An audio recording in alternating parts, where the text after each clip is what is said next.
Shalom saudara-saudara semua. Pada hari ini ya, kita kembali beribadah kepada Tuhan ya.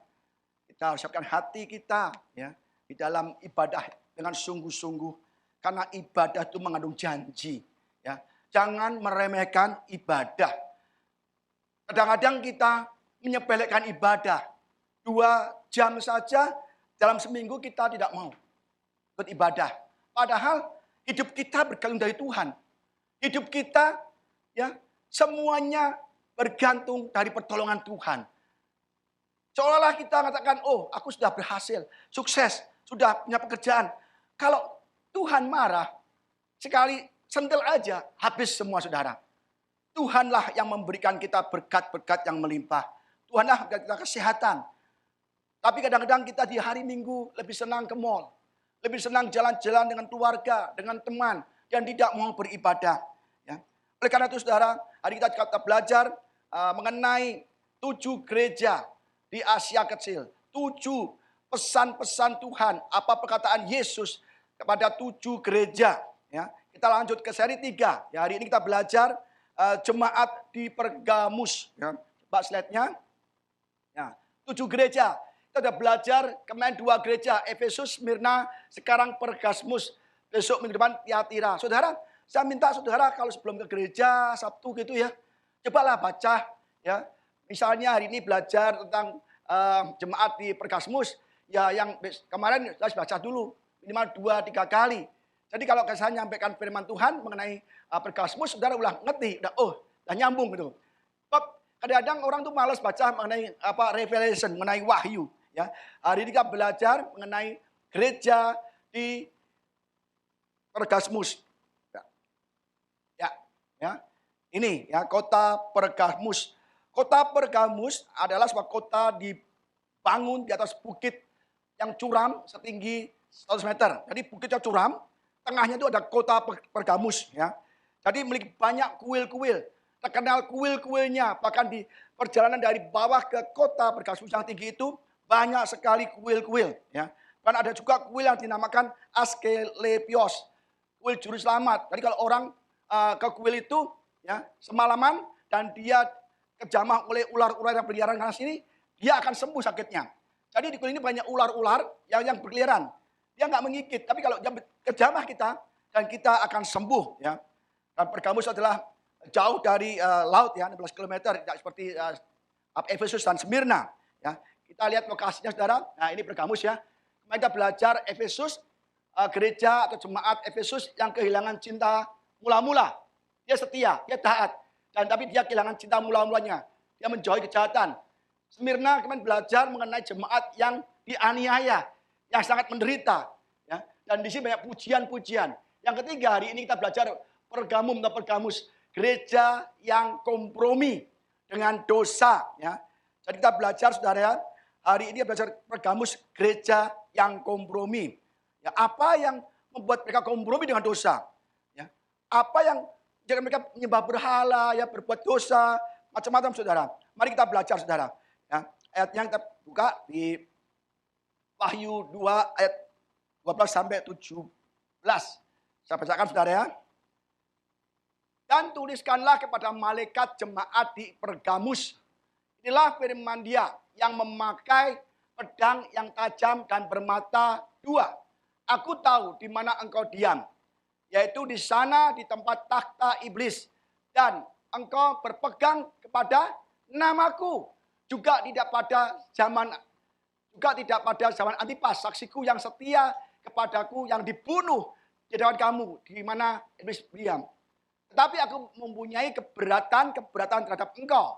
Di antaramu ada beberapa orang yang menganut ajaran Bileam, yang memberi nasihat kepada Balak untuk menyesatkan orang Israel, supaya mereka makan persembahan berhala dan berbuat zina. Demikian juga ada padamu orang-orang yang berpegang kepada ajaran pengikut Nikolaus. Sebab itu bertobatlah. Jika tidak demikian, aku akan segera datang padamu dan aku akan memerangi mereka dengan pedang yang di mulutku ini. Siapa yang bertelinga, hendaklah ia mendengarkan apa yang dikatakan Roh kepada jemaat-jemaat. Barang siapa menang, kepadanya akan kuberikan dari mana yang tersembunyi. Dan aku akan mengaruniakan padanya batu putih yang di atasnya tertulis nama baru yang tidak diketahui oleh siapapun selain oleh yang menerimanya. Ini ada 6 ayat, kita bahas hari ini 6 ayat ya. Pertama adalah, tuliskanlah kepada malaikat jemaat di Pergamus, adalah firman Dia yang memakai pedang yang tajam bermata dua. Apa yang dimaksud pedang bermata dua dalam Wahyu ini? Ya, pedang bermata dua yang tajam ini melambangkan firman Kristus, Injilnya, ya, dan memisahkan dari antara orang yang baik dan orang yang jahat. Jadi pedang tajam memisahkan orang yang mau bertobat, yang bertobat dan yang tidak mau bertobat. Dan kita juga baca di Matius mengenai pedang. Sebab itu bertobatlah jika ini tetap Wahyu ayat 16 ya. Sebab itu bertobatlah jika tidak demikian akan segera datang kepadamu. Aku akan memerangi mereka dengan pedang yang di mulutku. Jelas. Kalau kita nggak bertobat, kalau jemaat Pergamus nggak bertobat, Tuhan sendiri, Yesus dia memerangi dengan pedang, artinya membunuh mereka semua. Apa kata Matius? Ya. 10:34, jangan kamu menyangka bahwa aku datang untuk membawa damai di atas bumi ini. Bumi tak, aku datang untuk membawa, bukan untuk membawa damai, melainkan pedang. Jelas, ya. Yesus ngomong pedang, pedang artinya apa? Pemisahan, ya, antara orang berdosa dan orang yang mau bertobat, ya. Jadi kalau kita tidak mau bertobat, kita akan dibunuh dengan pedang oleh Yesus.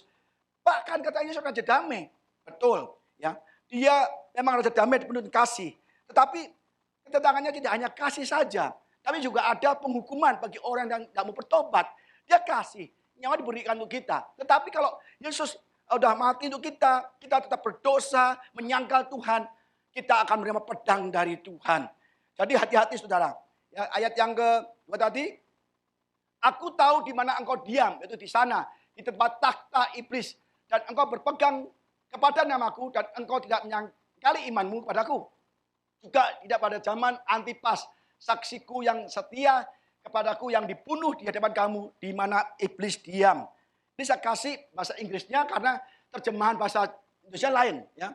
Dia dikatakan, aku tahu di mana engkau diam. Padahal bahasa aslinya adalah, I know thy work. Ya. Apa aku tahu works, dia berapa jamak. Ya. Jadi aku tahu segala pekerjaanmu, perbuatan-perbuatanmu. Ya. Jadi Yesus tahu, selalu melihat jemaatnya ngapain, nyangkal atau bersaksi demi nama Yesus. Selalu melihat. Demikian pas hari ini, Yesus melihat siapa yang hadir, bagaimana hadirnya, ibadahnya sungguh-sungguh enggak, percaya Yesus enggak. Ya kan? Kan banyak motivasi ibadah, ya kan? Mungkin santai, ya kakinya di meja, apa di kursi, dan mereka tidak sungguh-sungguh, ya kan, Pak, tidak serius, hanya sekedar liturgi yang sekedar tradisi. Banyak sekali yang kita lakukan di gereja.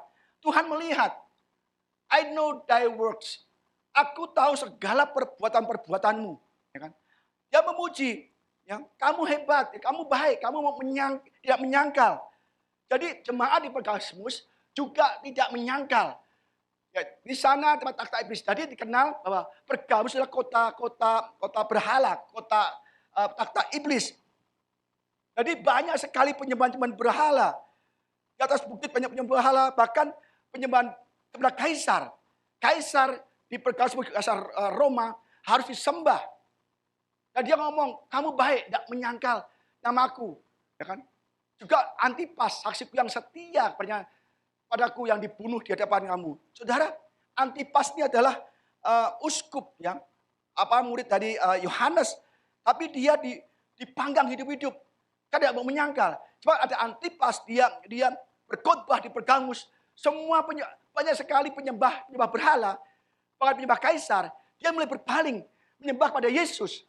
Maka Pergamus, orang Pergamus marah, kaisar marah semua. Kenapa? Adanya Antipas ini banyak orang bertobat, datang kepada Yesus, tetapi namanya iblis memakai banyak orang untuk demo, untuk bersorak, tangkap Antipas, dan Antipas ditangkap, dihadapkan di kaisar, dipaksa untuk menyembah kaisar, menyalakan dupa, menyembah kaisar, dan mengatakan kaisar adalah Yesus, ada Tuhan. Jadi dipaksa untuk menyangkali Yesus. Tetapi Antipas tidak mau, saudara. Dia setia. Dia nggak mau menyangkali Yesus.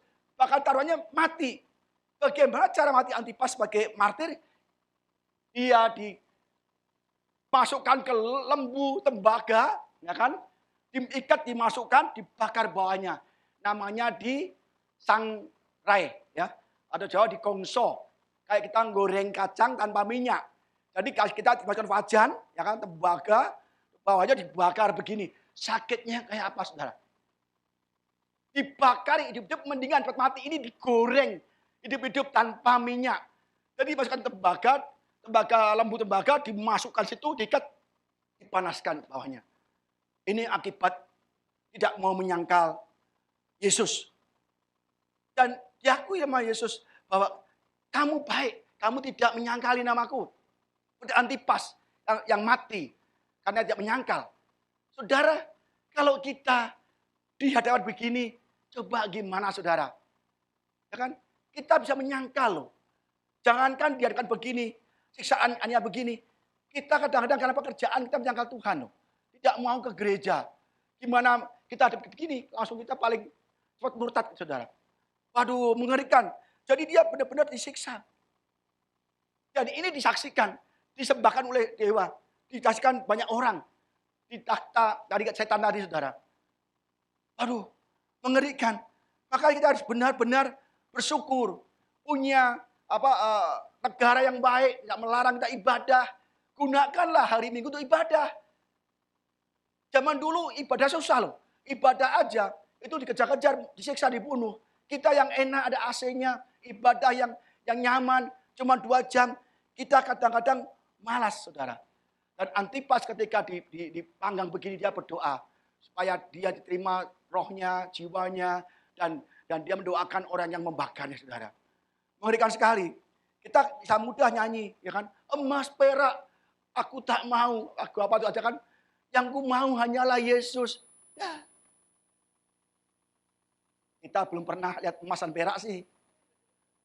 Jangan ngomong gitu, ya kan? Jangan ngomong gitu kita. Oh Tuhan, emas perak ku tak mau. Hanya Engkau yang ku mau. Kasih baru setengah on.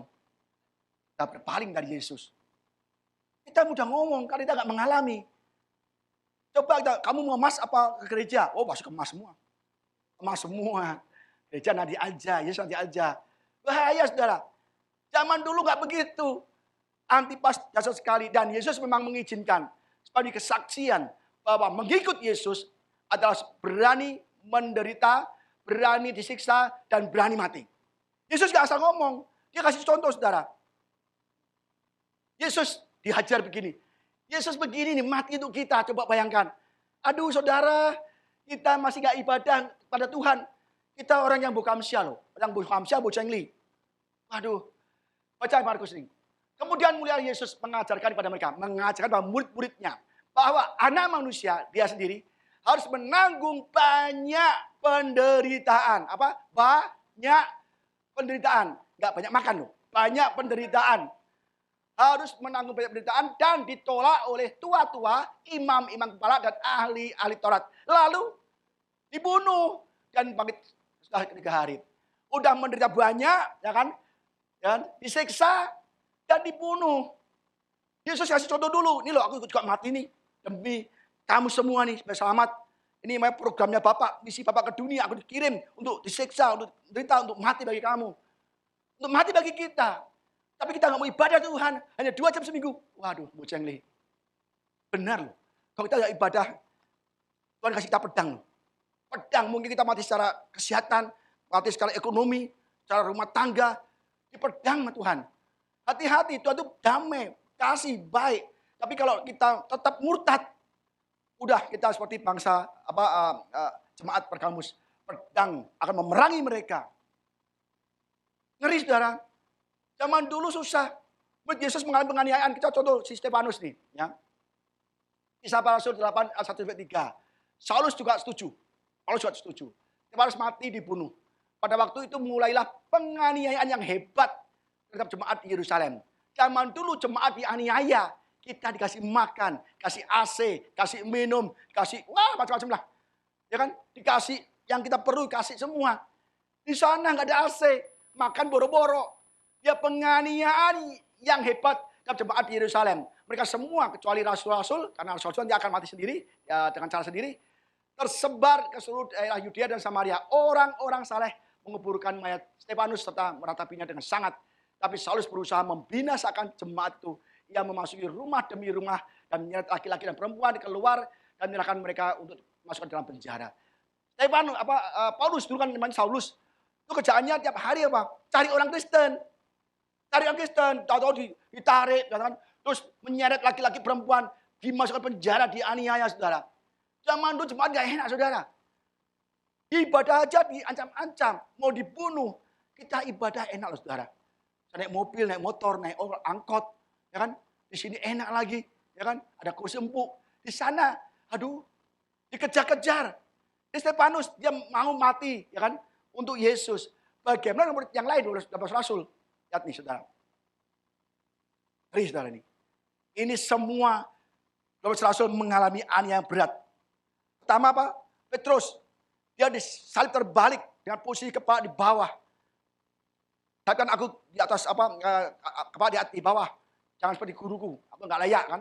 Kedua, Andreas, saudaranya mati disalib dengan posisi membentuk X. Aduh. Matius disiksa, dibunuh dengan pedang di Ethiopia. Apa nggak mengerikan, saudara? Ya kan? Yakobus, dia mati dirajam dan dilemparkan dari puncak bumbungan bait Allah. Udah dirajam, dipukul, dilempar batu, dilemparkan dari bumbungan Allah. Seperti waktu Yesus diuji, dicobai oleh iblis. Udah dirajam, dilemparkan itu. Aduh. Apalagi ini, Yohanes pernah direbus hidup-hidup dengan kuali minyak yang mendidih. Yohanes ini dulu sebelum dia di Patmos, dia disiksa, bayangkan kuali gede, ada minyaknya dipanasin. Itu minyak loh, bukan air mendingan minyak lebih panas lagi. Itu dicemplungkan ke kuali isi minyak, dibakar, digoreng. Itu crispy dagingnya, saudara. Iya dong, kalau Kentucky aja digoreng cek, luarnya udah crispy. Ini Yohanes dimasukkan ke kuali yang panas itu, digoreng hidup-hidup. Bagaimana sakitnya, saudara? Kita enak di sini. Ya kan? Ngeri sekali loh. Tapi dia akhirnya Tuhan mau pakai Yohanes, maka diselamatkan, tidak ada satu luka pun. Seperti Daniel, kena singa, tidak ada satu goresan cakar singa. Seperti Sadrak, Mesak, Abednego, tidak ada bau luka bakar. Demikian Yohanes, digoreng, tubuhnya kayak dari besi aja. Tidak ada sakitnya, tidak ada lukanya. Karena dia mau pakai Yesus untuk menulis kitab Wahyu yang kita bahas hari ini, saudara. Sakitnya gimana tuh? Waduh, digoreng itu. Itu Ibu Ida aja baru kena ceket. Kita aja udah 6 tahun masih sakit. Sekarang masih sakit. Kena kebakar minyak baru sedikit aja. Baru sekejap. Itu sakitnya 6 tahun. Nggak sembuh-sembuh sampai sekarang. Apalagi nih Yohanes kalau digoreng dikeluarin. Waduh, udah. Jadi apa nggak tahu saya. Jadi semua bisa kiloid semua. Filipus, dia disalib terbalik seperti Petrus. Bartolomeus, pukulan cambuk yang sedemikian kejamnya hingga kulitnya hancur, terlepas, terkeset semua. Bayangkan, saudara, Bartolomeus dicambuk, cambuknya yang ada duri-durinya, yang ada kailnya, yang ada besinya, yang tajam-tajam, dicambuk, ditarik, dagingnya ikut nempel di cambuk. Sampai kulitnya habis. Sakitnya kayak apa coba? Bagaimana menderitanya waktu dulu ikut Yesus.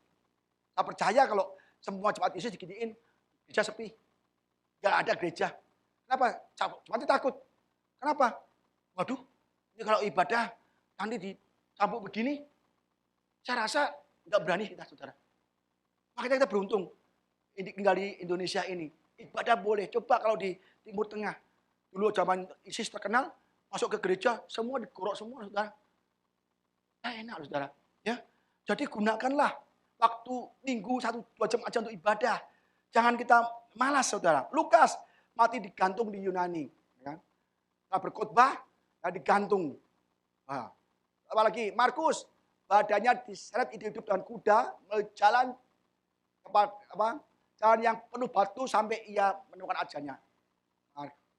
Markus diikat kuda, ya, disuruh jalan, itu batu-batu, ya kayak diamplas, saudara. Kalau diamplas batu-batu di Israel kan bisa besar, kasar-kasar. Itu belum ada aspal, batu-batu tajam-tajam, batu gunung, saudara. Bukan diparut, saudara, habis semua, mati. Ya kan? Apalagi ini, Thomas dieksekusi, ditusuk tombak di India, ditombak dari bawah sampai atas, sate. Aduh, ngeri. Yudas, bukan Yudas Iskariot ya, cukup mati dengan panah, ya kan? Karena tidak bersedia untuk mengingkari Yesus. Itu loh saudara, murid Yesus. Matias, pengadi Yudas Iskariot, mati dihukum rajam, akhirnya dipenggal juga. Udah dirajam, dipenggal. Makanya ini benar-benar mengerikan. Ya. Besok akan terjadi di akhir zaman. Ya, di masa tribulasi. Kalau masuk di masa tribulasi, kalau mengalami begini nih. Kalau nggak mau kasih tanda 666, saudara akan mengalami semua yang Yesus alami. Maka ibadah yang benar, kalau saudara ikut rapture, ikut pengangkatan, tidak mengalami aniaya. Kalau saudara ibadah nggak benar, Pak kan saya mati duluan Pak. Ya kan? Belum rapture Pak. Kenapa mati? Juga saya dihukum juga di neraka. Kalau nggak sungguh-sungguh. Kalau saudara mengalami masa tribulasi, masuk ke masa tribulasi, kesusahan besar, maka kita akan mengalami yang mereka alami saudara. Maka saudara akan menyangkal iman, akan menyangkal Yesus. Tidak mungkin saudara nggak menyangkal Yesus. Digeraji, dibakar, ditarik kuda, disalib, dicambuk. Maka hari ini kita putuskan untuk ikut Yesus, jangan menyangkali dia. Ya. Ayat 14, tetapi aku mempunyai beberapa keberatan terhadap engkau. Di antaramu ada beberapa orang manut ajaran Biliam yang memberi nasihat kepada Balak untuk menyesatkan orang Israel supaya mereka makan persembahan berhala dan berbuat zina. Ya. Mengapa Biliam memberi nasihat kepada Balak untuk menyesatkan bangsa Israel? Makan makanan persembahan berhala dan berbuat zina. Kita belajar ya siapa itu Balak ya.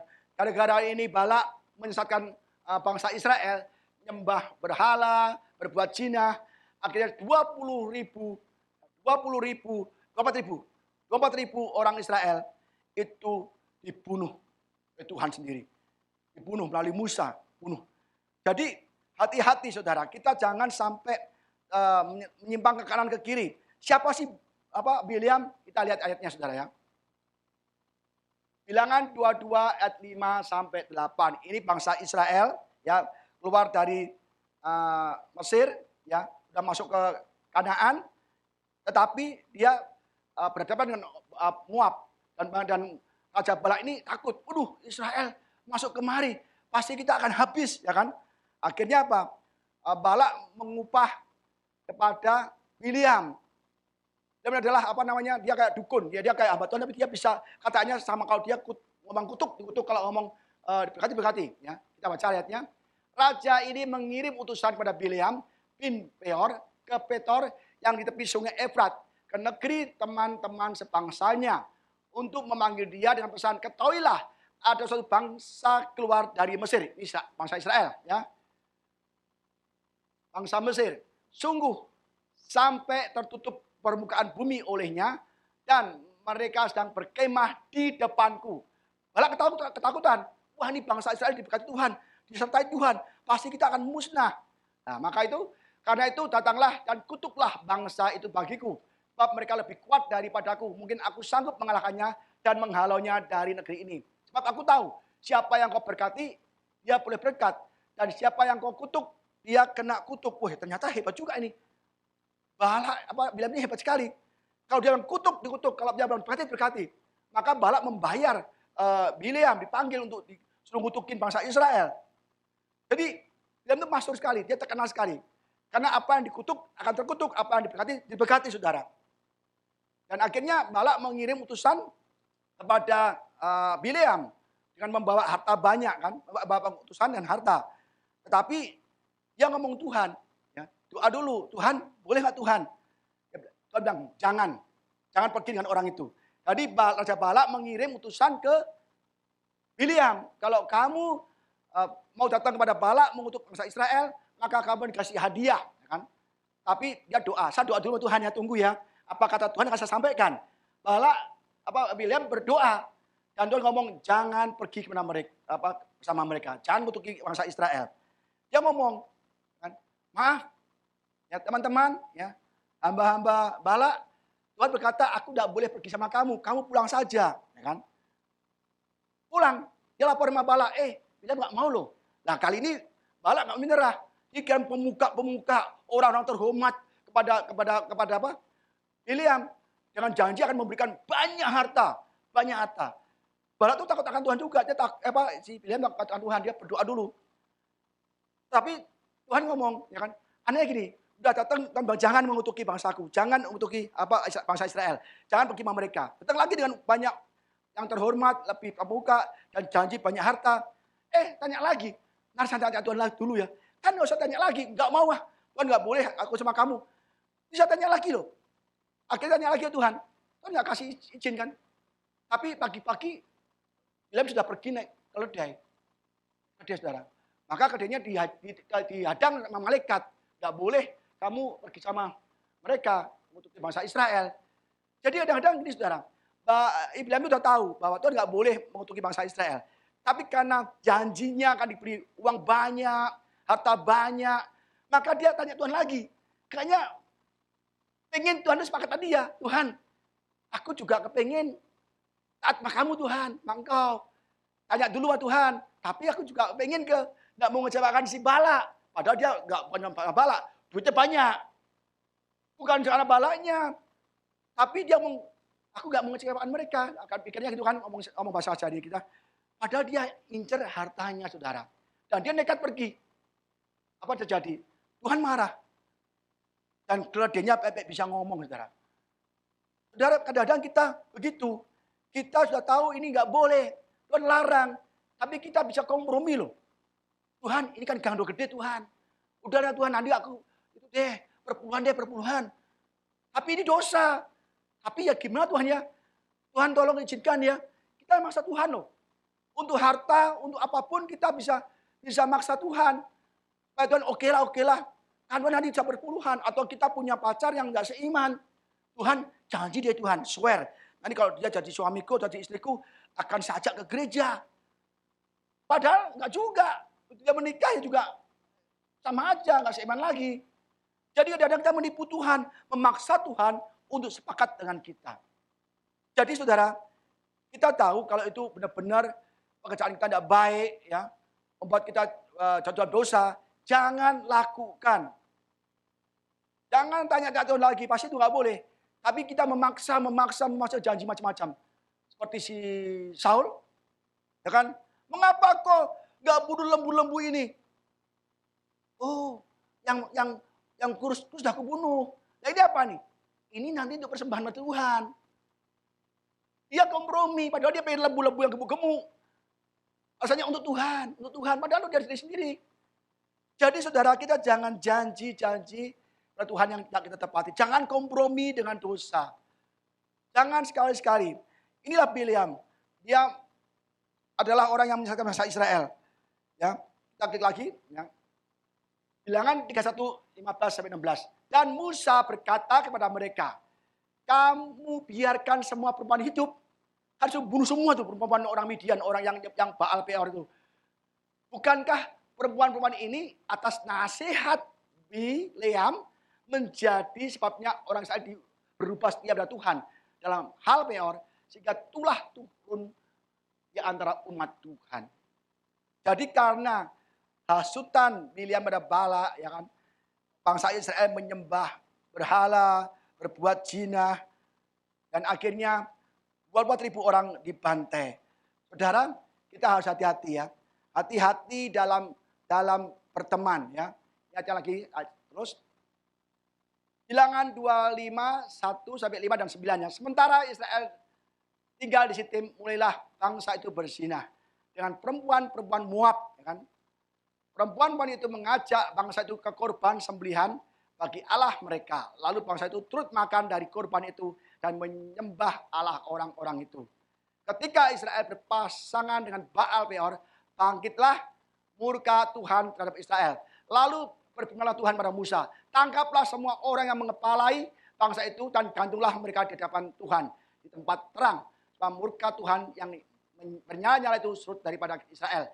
Lalu berkatalah Musa kepada hakim-hakim Israel, baiklah masing-masing kamu membunuh orang-orangnya yang telah berpasangan dengan Baal Peor, dengan orang Moab. Orang yang mati karena tulah itu 24.000 orang banyaknya. Bayangkan.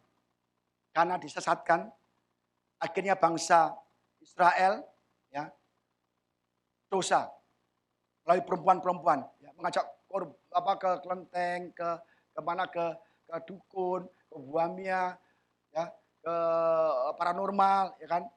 Jadi membawa banyak orang ke tempat-tempat penyembahan. Ya.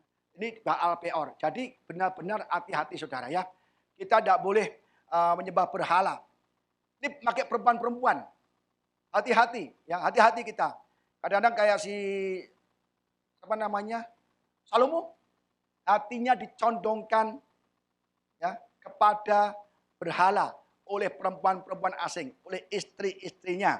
Ya, jadi kita harus hati-hati mengenal perempuan ya yang tidak dalam Tuhan, kita jangan kumpul. Ya.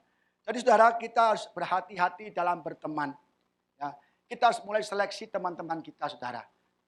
Jangan kita asal-asalan cari teman. Oh dia bikin aku happy, oh dia bikin aku senang. Diajak ke karaoke, diskotik. Kan enak Pak, kan dibayarin Pak. Kabar sih mahal ya, saya mau aja Pak. Hati-hati. Kita jangan berteman dengan orang-orang yang berdosa, berbuat jahat, pencemooh, iri, dendam, ya, penyerang. Jangan saudara. Sebab kita akan termasuk dari mereka dan kita akan diperangi Tuhan sendiri. Maka tahun ini sebagai kita diberkati Tuhan, hiduplah sesuai firman Tuhan. Hiduplah dalam kebenaran firman Tuhan. Jauhilah orang-orang yang tidak baik, saudara. Lebih baik saudara sendiri daripada punya teman yang bikin saudara sesat. Sangat berbahaya. Sangat berbahaya. Kalau kita besok mati, kita langsung masuk neraka loh, saudara. Banyak disesatkan.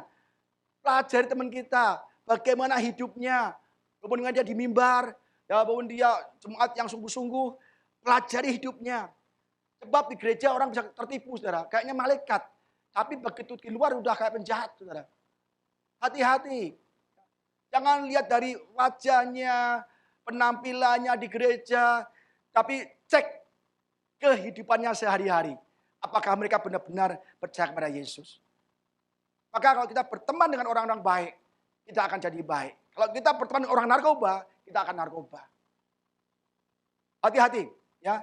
Jangan sampai kita terjebak. Kita belajar dari 2 Petrus 2, 14, 16. Mata mereka penuh nafsu zina. Dan mereka tidak pernah jemu berbuat dosa. Mereka memikat orang-orang yang lemah. Hati mereka telah terlatih dalam keserakahan. Ya.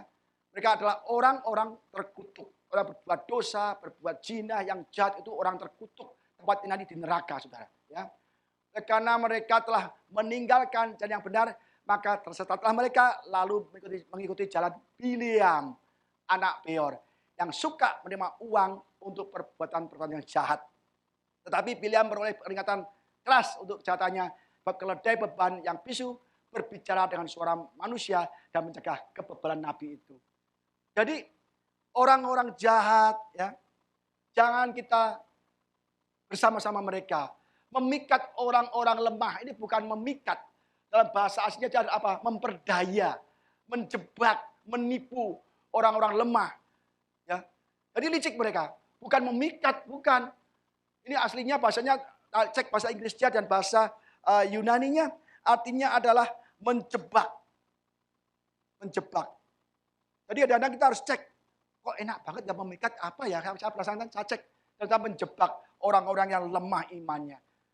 Jadi kita kalau lemah iman, mudah dijebak, mudah dihasut. Maka saudara bacalah firman Tuhan setiap hari. Baca Alkitab saudara setiap hari.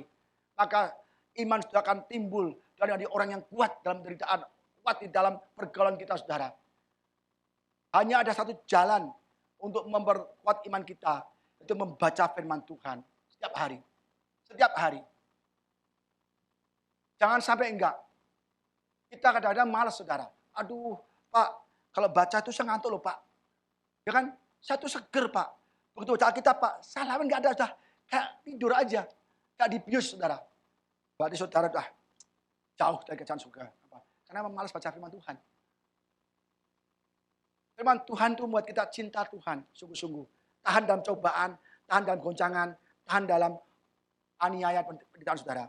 Maka banyak orang Kristen kalau ada penderitaan kayak virus COVID-19 ini pada mengeluh, pada menggerutu, pada bersungut-sungut, salahkan Tuhan, nggak mau lagi ke gereja. Karena imannya lemah. Mereka orang-orang lemah, saudara. Jadi ya kita benar-benar jangan mau dipikat atau ditipu, diperdaya. Ini namanya yang bahasa Asia, saudara. Ya. Jadi kalau kita, Bileam adalah orang yang menyesatkan bangsa Israel. Ya karena apa? Dapat upah, dapat uang yang banyak. Karena uang, Bileam berbuat jahat. Jangan sampai kita karena pekerjaan, karena uang, kita tidak ke gereja, tidak beribadah. Itu kita sudah kena ajaran Bileam. Bahkan karena uang kita mau menyerang orang lain. Udah yuk makan bareng. Ini aku kasih duit nih, cepet jeng. Ikut aku yuk, serang mereka, jangan sama mereka lagi. Jadi karena uang gak seberapa, kita berbuat jahat. Ikut-ikutan berbuat jahat karena uang. Karena kalau kita cinta uang, itu akan terjadi kejahatan-kejahatan. Sumber dari kejahatan adalah cinta uang. Celakalah mereka. Karena mereka mengikuti jalan yang ditempuh Kain. Dan karena mereka oleh sebab upah menceburkan diri ke dalam kesesatan Bileam. Dan mereka binasa karena kedurhakaan seperti Korah. Bileam sebut lagi, karena uang kejahatan kena Bileam. Kayak Kain, Yudas Iskariot sama. Jadi karena upah menjeburkan diri ke dalam kejahatan. Karena adalah sumber dari kejahatan adalah cinta uang. Maka saudara, kita jangan cinta uang. Kita butuh uang, yes. Kita perlu uang, yes. Tapi jangan karena uang kita berbuat jahat, karena uang kita nggak beribadah, karena uang kita menyangkal Tuhan. Kita seperti ajaran Bileam. Amin, saudara. Ya, hati-hati ya. Dalam hidup ini banyak pencobaan iblis bisa menggunakan uang loh. Menggunakan uang untuk kita tinggalkan Yesus ya. Ayat 15. Demikian juga ada padamu orang-orang berpegang pada ajaran Nikolaus. Jadi di kasus ada ajaran Bileam yang karena uang, ya kan, Bileam menyesatkan mereka di ajaran Bileam apa untuk memakan makanan persembahan bahala dan berbuat zina, itu ajaran Bileam. Sama dengan Nikolaus, dia juga hampir mirip sama, ya. Dia harus okelah kamu boleh beribadah, tetapi kamu bisa menyembah patung, bisa menyembah berhala, bisa melakukan hal-hal tradisi nenek moyang kamu. Jadi kompromi. Nikolaus mengajarkan Kasmus ini untuk kompromi. Boleh kamu ibadah, tapi kamu juga bisa melakukan praktek-praktek tradisi nenek moyangmu. Ini namanya sinkretisme, penggabungan ajaran Kristen dengan percayaan nenek moyang yang tidak berkenan di hati Tuhan. Ya. Jadi contohnya ya, saudara, kalau kita ke gereja, ya kan, terus kita ke dukun, lah ini kita ikut ajaran Nikolaus. Kita Kristen kan, kita ke Guamia, ya kan, lihat keberuntungan, ya kan. Oh kamu nanti kaya, umur berapa misalnya, umur 70, ngapain sudah tua, nggak usah kaya. Umur 30 kayak, ya kan, kamu dibohongin, kita dibohongin. Ya dukun itu sendiri gak kaya, tapi bilang, oh kamu nanti kaya, ini garisnya nyambung gitu kan. Kamu nanti jangan begini, jangan begitu, pasti kamu kaya 3 tahun lagi. Itu bohong, saudara. Buktinya peramalnya bertahun-tahun juga nggak kaya-kaya. Jadi bohongin, kasih angin surga, dikasih janji-janji kosong. Jadi jangan sampai kita berpegang pada hal-hal demikian saat kita bergereja. Ya. Ayat ke-16, sebab itu bertobatlah. Jika tidak demikian aku akan segera datang kepadamu dan aku akan memerangi mereka dengan pedang yang dari mulutku. Yang tadi kita bahas, saudara. Jadi jelas, Tuhan di sini ngomong, ya, bertobatlah. Kalau tidak, aku akan memerangi engkau dengan pedang yang di mulutku. Artinya apa? Kita akan dibunuh. Kita harus benar-benar, saudara. Hari ini kita belajar mengenai jemaat Berkasmus, ya. Kita kalau tidak mau sungguh-sungguh, ya, tidak mau ibadah pada Tuhan yang sungguh-sungguh, dan kita dibelokkan karena uang, karena pasangan hidup kita, maka kita akan diperangi oleh Tuhan. Hati-hati, ya. Kita baca lagi, ya. Wahyu 19 ayat 15, 1. Dan dari mulutnya keluarlah pedang tajam yang akan memukul segala bangsa. Dan semua orang lain dibunuh dengan pedang yang keluar dari mulut penunggang kuda itu. Dan semua burung kenyang dari daging mereka. Jadi Yesus menggunakan pedang itu adalah penghukuman. Dibunuh, dibunuh habis-habisan kalau kita benar-benar melawan Tuhan. Ya. Jadi jangan sampai kita terus berdosa, kompromi.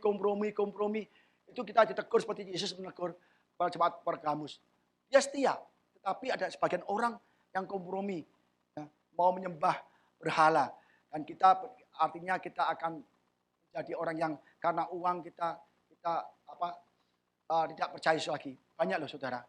Karena uang kita bisa berbuat dosa loh. Ngeri ya. Ingat ya. Karena akar segala kejahatan ialah cinta uang. Sebab oleh memburu uanglah beberapa orang telah menyimpang dari iman dan menyiksa dirinya dengan berbagai duka. Kita sering menyimpang iman kita karena uang. Ya. Seperti Yudas Iskariot. Dia berkata, ya, apa yang hendak kamu berikan padaku supaya aku menyerahkan dia kepada kamu. Mereka membayar 30 uang perak kepadanya. Yudas adalah murid Yesus. Dia bersama-sama Yesus. Punya kuasa menyembuhkan. Menguasai roh jahat. Mengusir roh jahat. Tapi dia karena cinta uang. Dia jadi jahat. Yesus dijual. Ya. Uang itu bahaya sekali. Memang kalau kita butuh uang tidak masalah. Tapi jangan sampai kita cinta uang. Karena uang akan mengontrol hidup kita. Jadi sombong. Jadi kita berbuat dosa aneh-aneh. Kalau kita belum layak. Kaya misalnya. Tuhan tidak beri kita kaya. Karena Tuhan tahu kalau kamu kaya kamu akan dosa. Apalagi dia juga berbuat akhirnya aneh-aneh. Jadi saudara, ya, hari kita belajar mengenai jemaat Pergamus ya. Yang terakhir dari Wahyu tadi. Siapa bertelinga adalah ia mendengarkan apa yang dikatakan roh pada jemaat-jemaat. Barang siapa menang, pada yang aku berikan dari mana yang tersembunyi. Dan aku akan mengeluarkan kepadanya batu putih yang di atasnya tertulis nama baru yang tidak diketahui oleh siapapun selain oleh orang yang menerimanya. Jadi kalau kita tadi bicara tentang kalau kita nggak taat, nggak setia, Tuhan memberikan konsekuensinya, diperangi dan dibunuh. Tapi kalau kita setia gimana? Tuhan berikan mana yang tersembunyi dan batu putih yang di atasnya terdapat nama kita. Apa sih Pak batu putih? Apa sih mana ya? Jadi kita harus jelas belajar dulu apa sih Pak mana yang tersembunyi. Ya. Ini mana yang dimakan oleh orang bangsa Israel. Umat Israel menyebutnya namanya mana, warnanya putih seperti ketumbar dan rasanya seperti rasa kue madu. Jadi mana diberikan oleh pada bangsa Israel untuk dimakan selama 40 tahun. Ya. Kata mana sendiri artinya apakah ini. Jadi inilah mana yang sesungguhnya. Tapi Yesus ngomong, saya kasih mana yang tersembunyi. Apa artinya mana yang tersembunyi? Kalau ini mana roti yang diberikan oleh Allah kepada bangsa Israel. Nah, apa maksud Yesus memberikan mana yang tersembunyi? Mari kita belajar saudara. Ya, ayatnya saudara ya. Yohanes 6 ayat 35, 48 sampai 50 dan 58. Kata Yesus kepada mereka, akulah roti hidup. Barang siapa datang kepadaku, ia tidak akan lapar lagi. Ya. Yesus adalah roti hidup. Kalau kita makan dagingnya, kita tidak akan lapar lagi. Ya. Ia tidak akan lapar lagi. Dan barang siapa percaya padaku, ia tidak akan haus lagi. Akulah roti hidup. Nenek moyangmu telah makan mana di padang gurun dan mereka telah mati. Dan roti yang turun dari surga, barang siapa makan daripadanya, ia tidak akan mati. Dan roti yang turun dari surga bukan roti seperti yang dimakan nenek moyangmu. Dan mereka telah mati. Barang siapa makan roti ini, ia akan hidup selama-lamanya. Banyak komentator yang memikirkan beda, secara beda. Tapi di sini Yesus ngomong, akulah roti hidup, akulah roti, akulah mana yang hidup. Ya. Jadi kalau kita makan roti dari bangsa Israel itu, mereka mati. Karena mana jasmani. Kalau ini mana dari surga, mana yang tersembunyi adalah mana yang tersembunyi bagi orang yang berdosa. Mana yang tersembunyi bagi orang yang tidak layak menerimanya. Mana yang tersembunyi bagi orang yang menolak Yesus. Jadi kalau kita makan mana ini, ya tidak akan lapar lagi. Bahkan kita hidup selama-lamanya. Ya. Jadi kalau pemenang diberikan mana. Seperti kayak tadi Antipas, pasti dia memang mana yang tersembunyi. Kita belajar apa artinya batu putih. Ya. Kita belajar saudara, niat yang terakhir ya. Ya. Dan aku akan mengaruniakan padamu batu pada batu putih yang di atasnya tertulis nama baru yang diketahui oleh siapapun selain oleh yang menerimanya. Batu putih dulu di zaman Yunani kuno dipakai di dalam persidangan. Jadi kalau misalnya ini nggak bersalah kasih batu hitam, ini nggak bersalah kasih batu putih, ini bersalah kasih batu hitam. Jadi untuk menunjukkan suara, pemilihan suara. Kalau yang bersalah kasih batu hitam, yang nggak bersalah kasih batu putih. Dan sebagai simbol kemenangan dalam pertandingan, dalam kompetisi atau atletik, ya, diberi batu putih dan diberikan nama di atas batu putih itu, ya. Dan juga sebagai tiket mereka untuk mengikuti perayaan penghargaan kemudian hari, itu perayaan anak domba. Jadi saudara, batu putih ini adalah perubahan hidup, ya. Akan dirubah semua, ya, berubah semua. Jadi namanya kita kasih nama yang baru, seperti Yakob, ya, kasih nama yang baru. Lalu kata orang itu, namamu tidak akan disebut lagi Yakub, tetapi Israel.